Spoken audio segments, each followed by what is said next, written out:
5, 4, 3, 2, 1. It's time to count down reality TV's most talked about moments with Amanda Bella. Hello, everybody. Welcome back to Bella Talks TV. This is Amanda Bella, and we have a lot of things going on, so I want to get right into it this week.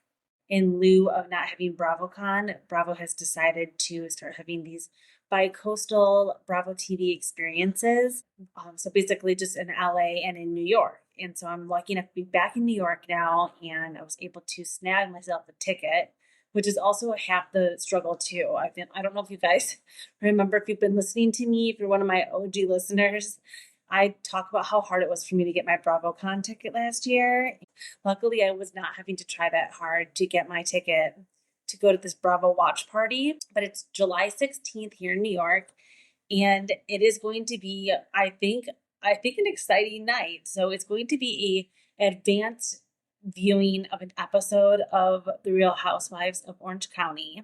I love RHOC. I famously talk about how I've been an OG Housewives fan, and I started watching Real Housewives right back season 1, episode 1 of Vicky Gunvalson in Coda de Casa in Real Housewives of Orange County. She is the OG of the OC. I don't like Vicky, but I love her, and she is mother. So I have to pay all due respect. She got the Housewife Achievement Award from Andy at BravoCon. I mean, that was actually well deserved. I would like to see Luann get the next one.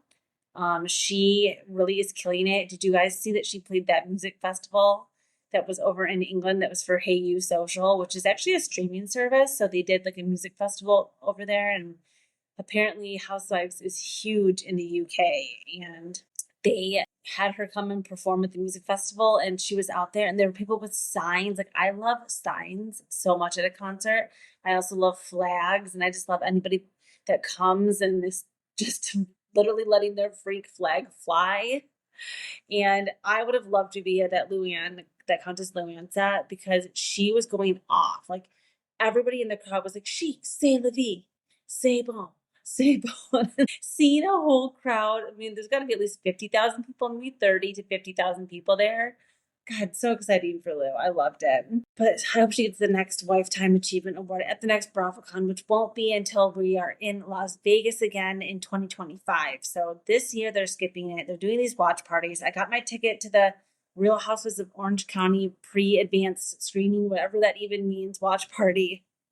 And then I also got tickets for another event. So another thing that Bravo is doing in lieu of not having BravoCon is they're doing these like pop-up events, and they have another one called Diamonds and Rosé, which is right up my alley. I couldn't click my button fast enough. I was actually in Target when I got the alert on my phone that the tickets went on sale, and I immediately pulled my cart right over and started filling out the form to get this was like a weird one. So this thing goes on for 6 weeks, I believe, 6 or 7 full weeks. And it is a pop-up in Chelsea somewhere. And apparently you go and there's different like activations kind of when you're at BravoCon, and they have like the fake Sir Bar or the fake Sir Alley or the fake table flip with Teresa. Like there's all these like little like activation stations that you can have photo ops and do things at.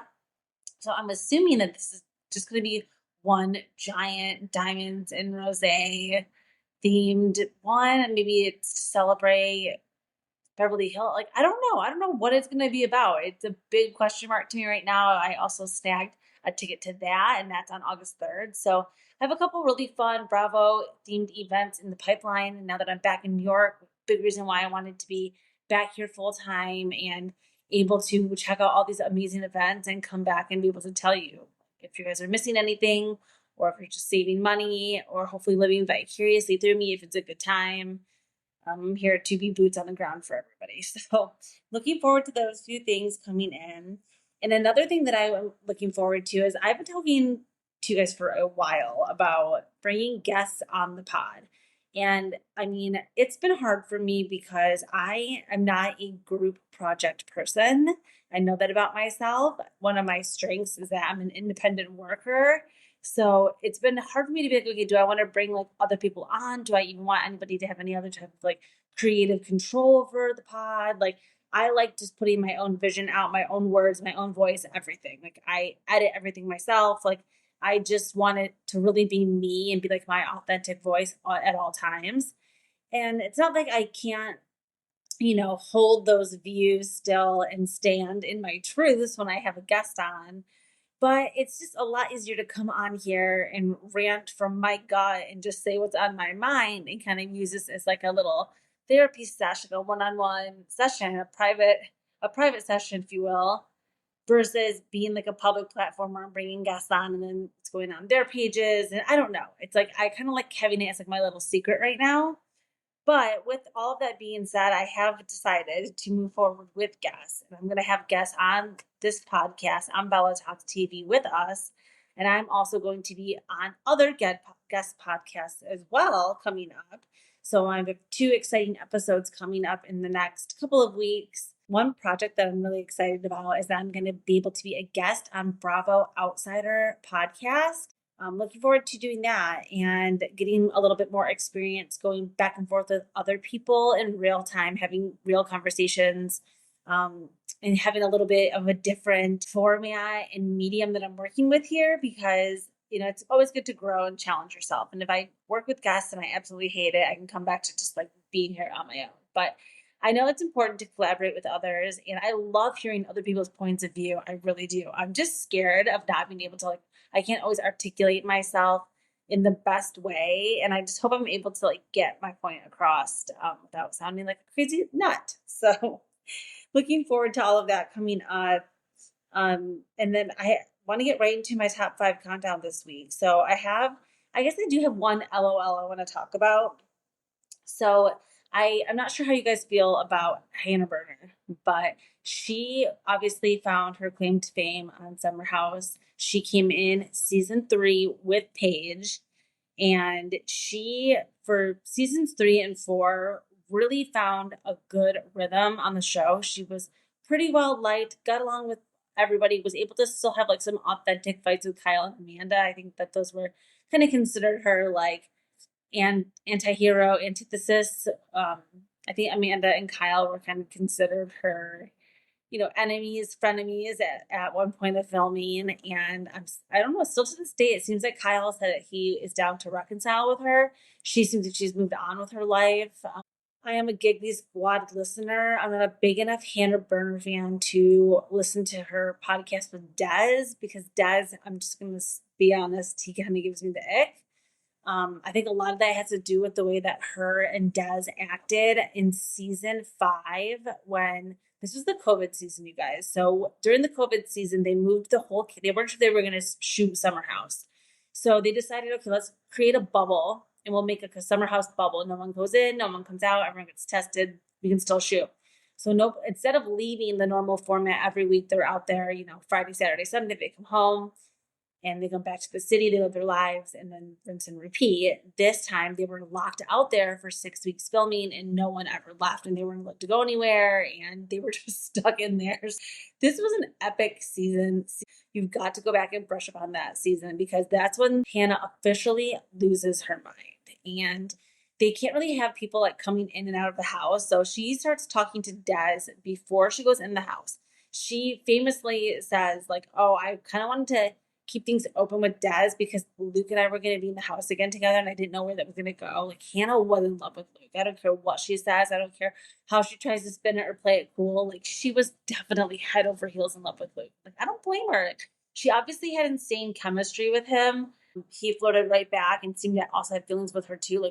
Maybe it wasn't going to end up in marriage, but kind of like a Sierra and Wes situation. It's they should have just been open to casually dating for a few summers, and then if you're gonna get married, nothing you can do if you're meant to be with somebody and that's your person, nothing's gonna get in the way of that being what the plan from the universe is for you. I know that sounds so cheesy, but it's true. You can't mess it up if it's really your person. So just go for it, and if it's not your person, you're gonna know. So these girls just need to give the guys a little bit more of a chance and not be thinking so far down the pipeline, being a little bit more present in the moment. And I think that would also produce a little bit more fun TV versus watching everybody trying to lock these summer fuckboys down, because that's what Summer House is about. Don't forget. So anyways, back to Hannah. I'm not a Hannah stan, but I like her well enough for the service that she gave us on Summer House. When she brings Des in season 5, oh my God. And the way that they literally just hook up all over the house in Kyle and Amanda's bathroom. Ew, their audio is on, and it's just disgusting. So she all owes us an apology for that still. Though season 5 reunion too, so bad. So bad, you guys. Like, it is really scary how fame can really start to affect some of these cast members. We're seeing a lot of it on Vanderpump Rules, and I think we're also now starting to see that happen with Summer House, where they've been on these shows long enough. They each have had 8+ seasons, Vanderpump now 10+ seasons, and they're both starting to see this like new height of Bravo fandom and fame, especially after Scandival. And so it's just no surprise that a lot of the egos and the fame and the accountability, and it's just all starting to get mixed up over on Bravo. Like, it's these kids are not these naive, broke, struggling, hustling kids anymore. Like, they're living different lives. And because they have evolved so much and the format kind of the show has stayed the same, we're just at an interesting crossroads where we're going to have to find out like where a lot of these couples go, where a lot of these storylines end up going. I know Paige and Craig is a big one. But with Hannah, she was out. She was just like deuces. She basically got fired, I think pretty much wasn't asked back. And then that really just fueled her to go on and find success off of reality TV. And what's interesting about that and about her ending up with Des, who's also a stand-up and getting, I think, a lot of mentoring and just, I think when you take boys off the table, like Hannah was clearly boy crazy, and being in the Summer House and having all this distraction with Luke and everything, that she was finding success with Burning in Hell and Giggly Squad and all of these things and fame from the show. But she, I think, just really needed this older guy to come in and like lock her down and take boy craziness off the table. And look what she's been able to like manifest for herself now, because she's only focused on herself pretty much. With Hannah, it's just been interesting to see her journey. And now, with all that being said, her Netflix special will be available July 9th. It's called We Ride at Dawn. And I saw Hannah actually, a few times live. The first time I ever saw her live was at the Miami Improv when I was down in Florida a few winters ago. I actually met up with a cute girl from the Giggly Squad Facebook group, which I am not a member of any longer. But at the time, it was right after the pandemic, and I was using it to like make friends and meet people and go to shows. And we ended up going to the Miami Improv, seeing Hannah live. It was actually really funny. I did the meet and greet. I was kind of disappointed by that. She didn't really feel like, she wasn't really chatty. And there were a lot of girls waiting, and kind of just like got rushed through, took a quick picture. But anyways, not my like proudest moment to even admit that I was big enough of a fan to do that. But what you'll do after a couple glasses of rosé. So that was the first time I saw her. That Giggly Squad came through on their first tour. They came through Long Island, and they were at the Paramount Theater. And I snagged a ticket to that, took an Uber, went there by myself. Again, I had a couple glasses of rosé. When they asked the crowd to ask a question, I love to ask a question. So got up to the mic. I asked Paige definitely something about Craig. I can barely remember. Something about what's so great about New York to her that it's like clearly makes it better than Craig. And she kind of gave, a very like Paigey question, which annoyed me and has actually ever since then given me the ick from her. Because I'm like, come on, girl. Like, I'm a fan. I'm trying to just like ask a question. Like, the way she kind of like snarkily responded to me just made me want to like crawl into a hole and die. I've never really forgiven her for that, but I still am a fan of Hannah and Paige. The third and final time that I saw Hannah was actually last summer. She played at the West Hampton Performing Arts Theater, and I love to go to the Hamptons on my birthday weekend every summer. And so she was out there last summer. We went out there, we went to dinner, we went and saw her, me and my husband. And, even she does, she can get the men laughing too. She knows how to have humor and comedy that also like appeals to a guy. So he was really into it and thought she was really funny. And so I've seen her live a few times. So I'm excited to watch her Netflix special. And I know she's really proud of herself. I know she had a lot of anxiety, which was relatable, and a lot of imposter syndrome going into her recording this. And it's like, I totally could understand that because I have imposter syndrome just sitting here behind this mic, being on camera. It's like, who am I? Who cares? Why would anybody even like bother to do this? Why would anybody want to watch this? Like, you're always going to have little voices in your head telling you the thousands of reasons why you shouldn't do something. But like, it's the people that truly push through all those voices and all that anxiety that succeeds. So I'm just trying to also join that group. Hannah maybe is a little bit of an inspiration. I'd say I'll give her that 1% of my inspiration to be here and doing this. Because don't forget, like, she really did start with the Burning in Hell podcast, and that got me really into podcasts. Like, that was one of the first ones that I would be like appointment podcasting. Okay, new episode drop. Like, who's the guest? What are they talking about? I really liked the format of her show, how she would be talking about like, what is your version of hell? Like, what are, different things in hell that are like, what's your biggest sins? And I just liked the theme of the show. It was really good and creative. So kudos to Hannah and congrats on your Netflix special.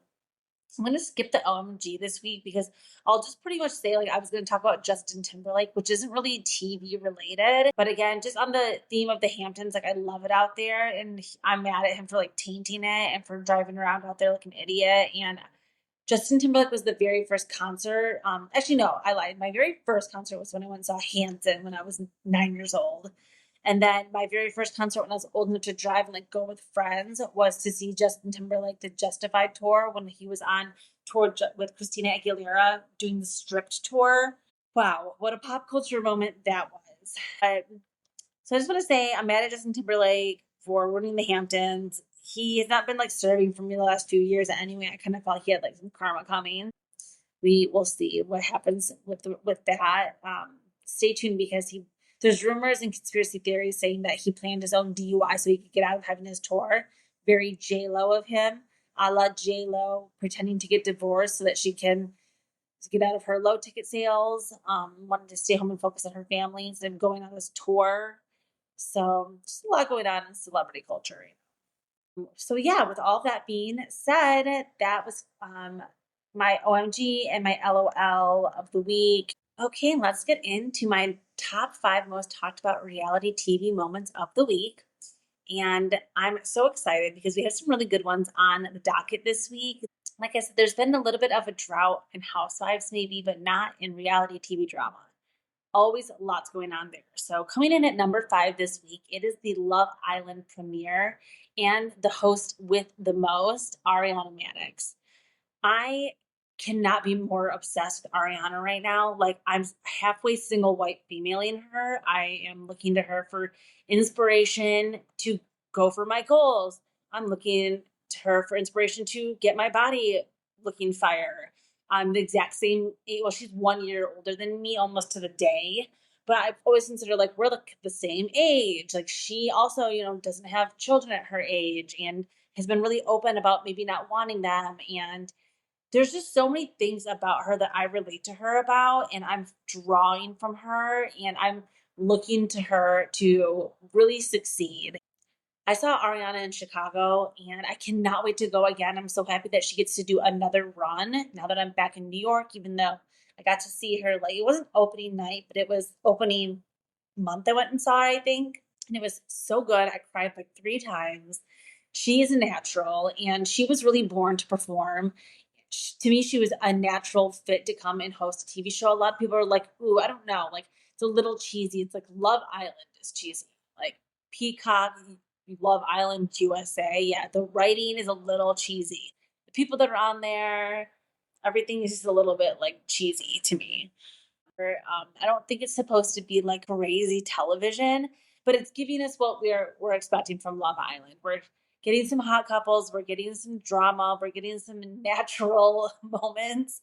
I don't want to give too many spoiler alerts away if you're not caught up yet, but if you're not up to the part yet where Leah and Rob have their situationship and just what goes on there and everything that happens in the pool. Let's just put it that way. I don't think that gives too many spoilers, but I'm just dying with these characters that they find. First of all, Rob is like a snake wrangler and has snake tattoos all over his arms, and Not gonna lie, it's kind of hot.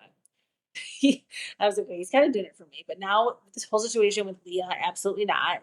And then there's everything going on with Janae and Cordell. And Cordell is Odell Beckham Jr.'s little brother. And that too is very interesting. Don't forget, like, wasn't Odell Beckham just dating Kim Kardashian, supposedly? So, I mean, she ends up, again, spoiler alert, maybe not ending up with him. Maybe she ends up choosing someone else, maybe not. You guys will have to stay tuned. But their situationship is very interesting, and there's just a lot going on already. I really like Kaylor. I'm just really enjoying Love Island USA. But the best part about it, of course, is Ariana and these insane bombshell outfits that she's been walking in. And first, the one where she's dripping in gold, 10s across the board, not a flaw in sight, perfection. Then she had the cute little bebopper dress that was like purple, green, and blue, shinies with the cutouts with her hair like half up. So cute, stunning. Then she had a couple other like one-off ones, a little white crochet dress, a little, if you guys don't follow the account Big Blonde Hair, I love that account. She basically goes on every single one of these shows everything everybody wears. She posts where it's from, links it, shows if it's available, puts how much it is. I'm obsessed with Big Blonde Hair. She's also another Amanda, so can't, I'm not gonna lie. Like I love another Amanda. It's very rare that there's another Amanda that I don't like. We have to stick together. So I really, really like everything Ariana is wearing.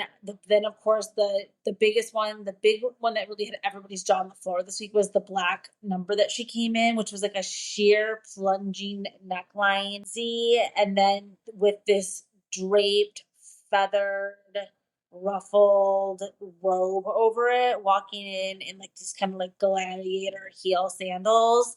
Oh, so good. It is so good. I wish I had places to go where I could wear stuff like that. Like I live for the fashion. I live for the serving of the looks. So I'm really loving Love Island. That was my number 5 most talked about moment of the week. Ariana, Love Island. And number 4 is kind of on the same track. So I want to move over to Netflix. We got to check back in with our perfect match Netflix cinematic universe. And again, we have a little bit more to talk about Harry and Jess. So things have been kind of unfolding online. People are trying to, of course, get their monocles out and figure out if Harry and Jess are still dating currently. Is he posting things from back when they were filming to throw us off the scent of the fact that he's with someone else now? Like basically, it's just a huge mystery. Like who is Harry with? And we're not going to find out quite yet. Season finale will come out tomorrow. I'm recording this today, Thursday, June 20th. So I'm not sure what's going to happen, but I'm actually rooting for Harry and Jess. Like, does anyone else get Brittany Cartwright vibes from Jess? Like, they both have big boob implants. They both have those like thick Southern accents, the long brown hair with like the caramel highlights with like the waves in it. They both just remind me of people that eat beer cheese and like wear jean shorts and cowboy boots. Like they probably love to ride horses. Like they just remind me of each other a little bit. And it really surprises me that Harry is like, I am so obsessed with Jessica, can't find anything wrong with her. And again, that just attests to like true chemistry. Like when you have chemistry with somebody, you kind of look past maybe all of the things you actually don't have in common with someone, because I don't think Harry and Jess have anything in common. Like I don't see how they would be attracted to each other than physically. So it's just interesting. Like Harry being a stepdad to me is not, I don't want to be mean, but it's comical. And him writing her these letters and stuff and these little like love notes about how she's a good mom. And it's just, to me, it's giving like, I'm trying to rehab my image, and Jess is like the sweetest Southern single mom. Like basically I'm going to use her to like just get back into the good graces of America. And I see right through it. And Harry is gonna Harry, but I don't want Jess to fall for it. I don't want them to be together. And she deserves way hotter. Like she can do it. She can definitely get someone who's way hotter and more mature. So what else is going on over in Perfect Match? We've got Steven and Alara still going hot. I really like Steven and Alara. Steven to me is very attractive, and I'm not really like an MGK type of chick typically.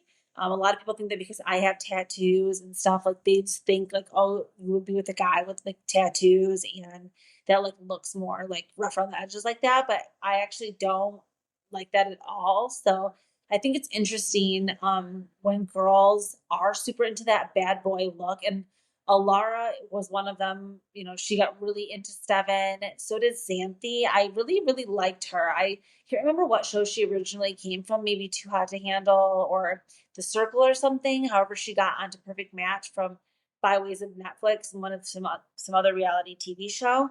But she gets on the show too, and I really like Xanthi and I really like Alara. So I guess I really like girls that are like Steven's type. So I don't know, Steven's cool to me. Like he kind of got a little soft, and I think maybe he was trying to show like he's not just some crazy bad boy and he is capable of committing and being boyfriend material. So I'm not sure exactly what his end game is to everybody, but I'm interested to watch the finale.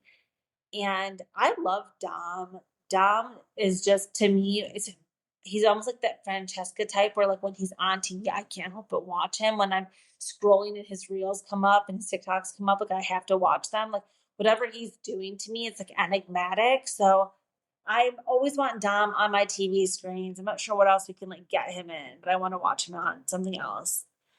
And I really like the Britain girl that comes in that is also from Hawaii. She is really funny, and she's talking to Kaz. There's like a really funny moment where she's talking to Kaz, who's Micah's from Love is Blind current match, and like again another couple that I'm just not seeing that. Maybe there's physical attraction there, but like Micah girl, no, like I don't know. I don't get some of these couples that are going on there. So Kaz is talking to Britain, and she's like, yeah, I'm from Hawaii. And he's like, oh, I'm unfamiliar with like where that is. And she's like, you don't know where Hawaii is. He's like, no, I don't really like know the US geography. And she's like, that big, she's like, you know, the islands that are like in the middle of the ocean. Like, you don't know where Hawaii is. And he's like, no, I just like don't know. And everyone's laughing, and it's kind of like a cute little like house moment. So I like watching the interactions in between all these different people. Just a lot of different characters. I would like to see Micah with somebody else. Like we've got to figure her out. I would have liked to see her with maybe Stefan. Yeah, why didn't they like give it a go? Or I don't think Dom is really her type. He's like too nerdy and goofy, even though she likes nerdy and goofy. Maybe they were a mismatch. I don't know, but I have a lot of thoughts about Perfect Match. So if you're not caught up yet, again, the end of the season is going to end tomorrow, where we're gonna have to see Nick Lachey, Nick and Vanessa. Another thing that they host is this Perfect Match show. It's so bad. I have a video I'm going to post to my Instagram. This reminds me. I have a little reel that I need to post of, if you haven't seen the intro credits of Perfect Match this season, Nick Lachey's like walking around like a cenote in Mexico because this season is filmed in Tulum. And he's walking around this like cenote, and then he goes to like jump in, and he like rips them like the buttons off his shirt and like jumps in and like this cringy like back flop. My God. No, it's so awful. So bad. Vanessa, come get your guy. Vanessa, come get your guy. So yeah, that was my number 4 most talked about moment of the week. Perfect Match. Coming in hot. So number 3, left turn alert, right turn alert. What does Andy say? Right turn alert, left turn alert. Coming in at my number 3 most talked about moment of the week. We've got to go south down to our peaches in Atlanta again. Drama just never stops flowing. Last week on the pod, you guys heard me talk a little bit how I'm not going to be Team Kenya, as they like to call it, Team Twirl. I'm not a team twirler. I always thought Kenya played a little too desperate, a little too dirty. And another pet peeve I have of hers is that she also likes to weaponize the motherhood card and be like, oh, I have a mother, or like, oh, my kid's on this trip. And it's like, yeah, then don't bring your kid to work. Like, you have a nanny. I don't know. I don't like Kenya as a housewife. I just don't. There, I said it. I like her as a person. I like her as a mother. I like her as an entrepreneur, but I do not like her as a housewife. And thank you again for your service through the years, but I just feel like the fame has gotten too much to your head. You've gotten too untouchable. And I don't think that she is technically an OG, but she has that OG mentality of just like, oh, Andy's never going to get rid of me. They need me. Like, I'm untouchable. And it's like, didn't everybody learn from Nene? Like, hello, you can totally become touchable to this network. So Kenya decided to do, again, if you haven't listened to last week's episode, go back and listen to that one first, because you're going to have to hear about everything that happens with, all of the allegations of what Kenya does at her spa opening with Brittany Eady, who is this, alleged escort, and everybody's calling it like the revenge porn suit. And I believe that this is true revenge porn. What Kenya did, finding images that apparently were already out into the world, but still, this is where it all gets very nuancey, because technically these images that Kenya used, they weren't private images, they were already out on the internet. So I'm not sure how that works with revenge porn. If that means that she's still liable for putting those images out there, or like if it's, I think she can at least be sued for like slander still or something. I don't know.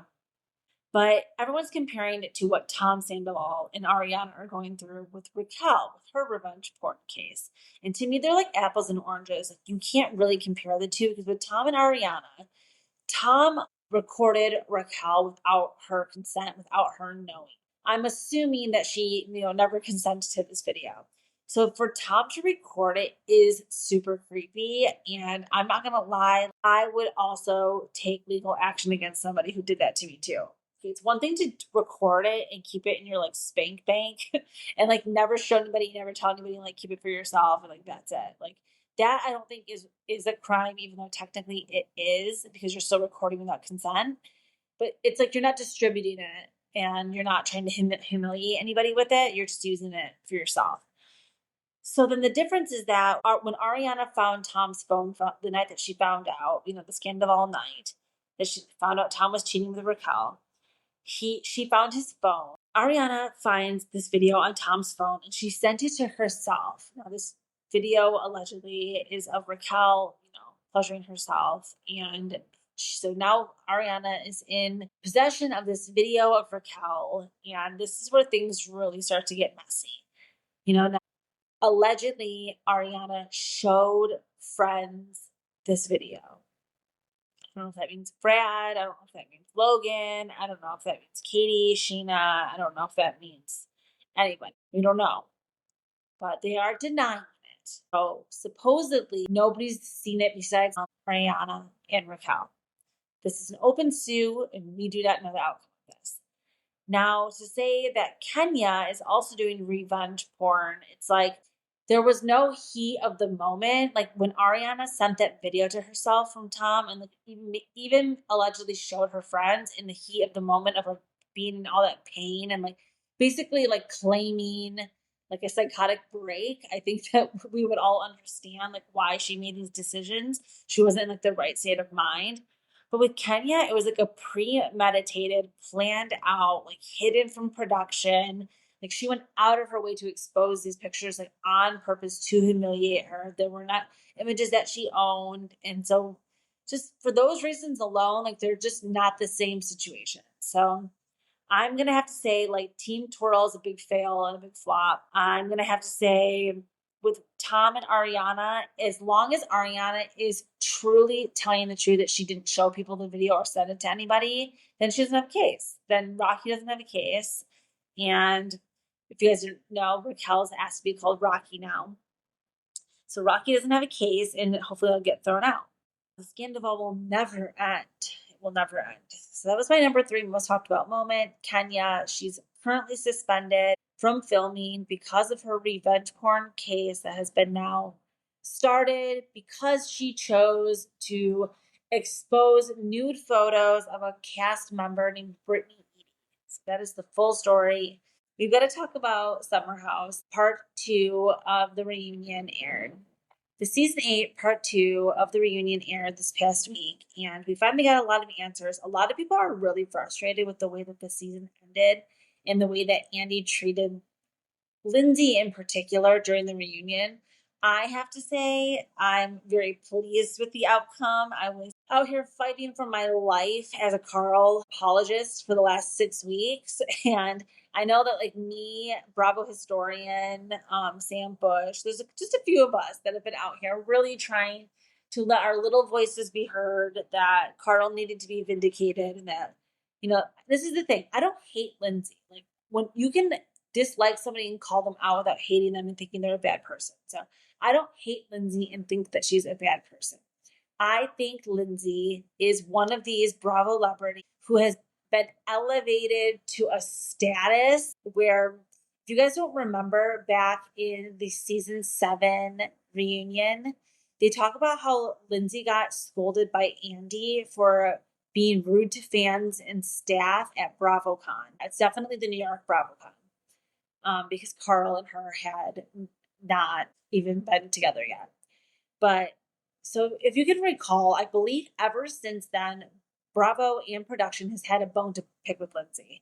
And so when Lindsay decided to invoke the name of production and basically how she was blindsided and how Carl called them, dictated the staff to come over and film this conversation, potentially where he would be breaking up with her, etc. We know the story by now. All because of this, and because Lindsay decided to tell everybody that it was production's fault, basically that she was humiliated and that, they had conspired together to do this to her. Andy has just had enough. You can tell it was like the straw that broke the camel's back with him. And he was like, okay, like for the last few years now, you have been acting crazy to not only just me, myself, but production, the other cast members, and also bringing the media in and getting the outside world to believe these narratives that you're pushing. And they had just had enough. I think, Lindsay's not a bad person. She does like to spin things. She does like to use her PR background to create these narratives instead of just being her authentic self and really trying to connect with people. I think that she would be more vulnerable and really, like, the girl have been open a few times into reconnecting with her. Like, everyone saw in that last scene where Lindsay comes over to Danielle's apartment and they're all there to comfort her after, she gets dumped and everything. And after she leaked to the press already, mind you, that this was the narrative that was going to be happening, the girls did rally around her. And I think that they really wanted to give her a chance, but it was her actions off screen and off season that have now basically given the other cast members no choice with her but to just fight back, try to get her to see these are the reasons why we don't want to fuck with you. You leak things to the press. You use us to put stories out. We're not like pawns in your scheme of life. So I think everybody just really had enough. And you can see how that has really come to be after this part 2 of this reunion and seeing how the season goes out. It's like, ooh, how do we move forward? Like, everyone keeps being like, everyone's coming back. And I just saw a post yesterday from Lindsay's Instagram that was like, oh, this is going to be so cute to wear in the Hamptons. Basically saying, like, I'm for sure coming back to film Summer House. So there's 2 things. If she's not pregnant, because again, this has not been confirmed or really denied. If she's not pregnant, then she's definitely coming back to Summer House and, business as usual this summer. We're going to probably see like a hot hub summer. Then if she is pregnant, she's coming back to film, like, what is the dynamic really going to be? And I wonder if Carl's going to forgive her. Like, I see a path forward where Carl forgives her because that's just the kind of guy that he is. And is basically like, you know what, Lindsay, like, I don't know if she's going to end up engaged. We're talking hypothetically, if she's pregnant with this guy that she's been dating for a month's baby, basically. So if she's pregnant with this guy's baby, like, who knows if they're really going to get married or anything? She would basically be a single mom. And I wonder if Carl will step up to be like, hey, like, I'm going to help you with this baby. Even if she's not with the baby daddy after all, the guy that she's dating. Because I believe they're just dating as of now. They're obviously not engaged. We would all know about it. And if she is pregnant, I don't know if she would try to get married before she has this baby or not. So again, this is all speculation and me just creating up some like fan fiction. But I just really want to know what's going to happen because besides from that, there was a lot of questions left unanswered about the status of Kyle and Amanda going after the reunion. And we've talked a lot about these cheating rumors, and I feel like they've already been debunked. Kyle's made a statement. Amanda, I think, has pretty much made a statement where, like, they're just not together. They're going to be together later in Italy this summer. She wanted to stay back. I mean, that blind that was released about one of the Summer House members being pregnant, like, could it be Amanda? Because anybody put that theory out there that, like, maybe Amanda is pregnant? Maybe she'll just be ready to go to that Italy wedding after she announces and is able to like have everybody know by then she can start posting. Just want to kind of like throw that theory out there. I don't know if anybody has seen her like drinking lately. Actually, I don't know. I think on her Instagram she might have posted a picture the other day of wine and cheese, but who knows? That could have not been her glass of wine. So I don't know. Not to speculate again about pregnancy, but like it is 2024. I know it's like my body, my choice and stuff, but like it's part of life. We're gonna talk about it. A lot of people are still upset again that they didn't really cover the parts where Kyle calls Amanda a bitch and calls her lazy. Again, listen back to my last few episodes to hear my theories about this because I understand Kyle. I just get him as a person, as an entrepreneur, as a business person, why he acts the way he does. One thing I don't understand about him is like the way he drinks and the way he acts like a frat boy when he drinks. I don't like that, but I get all these other things about him. And when it comes to Amanda, she basically is a self-admitted lazy person. A bitch, I think that's probably not acceptable. He probably should at least apologize for that. But I think as far as her being lazy and stuff, everyone's so up in arms about that. Like, go back again and watch the season 7 reunion. Andy asks Kyle and Amanda, like, did you get the prenup? And Amanda's like, no, we didn't get the prenup. And Kyle's like, yeah, well, she never really like looked into it anyway. And Amanda was like, you're right. I was lazy and I never even like Googled it. Like, she never even took the time to like Google what a prenup was. So it's like she just kind of says those comments too, like I'm lazy or whatever. And I think that because she says it to herself, Kyle thinks there's probably permission for him to say it to her, which is not true. But I think when you are self-deprecating and you put yourself down, it like opens the door and invites other people to talk down to you. And Amanda is guilty of that. Unfortunately, I think that stems from her anxiety and depression that she talks a lot about how she got medicated and is now taking some SSRIs and feeling a lot better after this end of the reunion.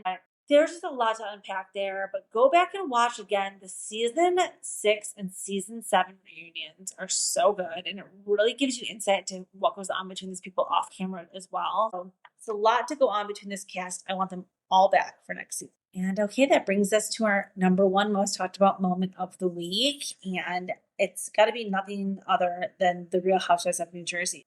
Again, I don't know if Andy did this to us on purpose where he was like canceling the reunion. No, he said he canceled the reunion because there was no reconciliation and path forward. He didn't cancel the reunion because the season was shitty and there was no reason to have a reunion. I'm enjoying this season. I love every single episode. Do I space out a few times on my phone and like have to rewind a few times? Sure, I do.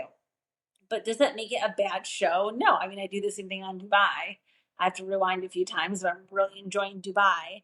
It's hard right now because we've been through so much amazing Housewives that like now these girls got to step it up. They really want to be playing, in the big leagues. And Real Houses of New Jersey, they are the big leagues. Like they can basically do nothing and be amazing at the same time. And we really got to treat this past episode with the whole Dolores, Jackie, Margaret trying. So they all decide to go to Joe and Melissa's housewarming party.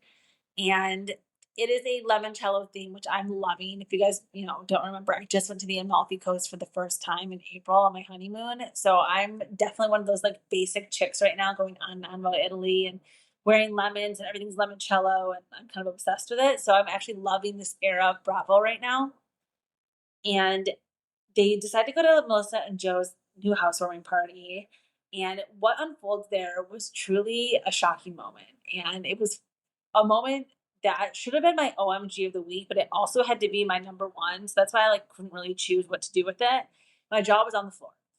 So they're all standing around the kitchen island, and things start to get a little bit heated between the fact that Margaret and Jackie have had a falling out. And Jackie is really grasping for straws here. She keeps trying to say that like Margaret is saying things about her mother, and Margaret is trying to take credit for Jackie getting the book. And like, I just don't see things that way. I'm not like a Margaret stan, but to me, Jackie's just trying to pick fights with her and trying to find things.